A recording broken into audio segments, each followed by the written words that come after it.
వీటి పేరేందో మీకు తెలుసా? తింటారని తెలుసు గానీ, దీని నేమ్ ఏందో నాకు గుర్తు రావట్లేదు. మా చెల్లెళ్ళని అడిగితే అసలు వాళ్ళకి తెలియని కూడా తెలీదంట. మీ సైడ్ వాటిని ఏమంటారో నాకు కామెంట్ చేయండి. చక్కటి సాయంత్రం పూట మనం ఎక్కడికెళ్తున్నామంటే దేవరకోటలో ఉన్న మామిడి తోటకెళ్తున్నాం. అట్లా అనుకుంటే మీరు పప్పులో కాలేసినట్టే.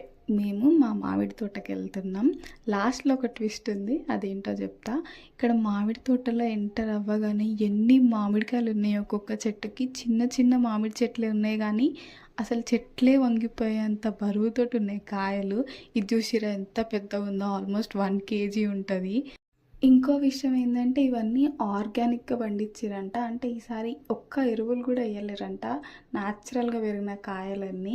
ఈ తోటలో మొత్తం 8 టైప్స్ ఆఫ్ మామిడి పళ్ళున్నాయి. బంగినపల్లి, రసాలు ఫైనల్లీ ట్విస్ట్ ఏందంటే ఇది మా మామిడి తోట కాదు. మా డ్యాడీకి తెలిసిన వాళ్ళది. స్టార్టింగ్‌లో మాది అన్నారు కదా! అంటే మనది అనుకుంటే మనది, కాదనుకుంటే కాదు అంతే.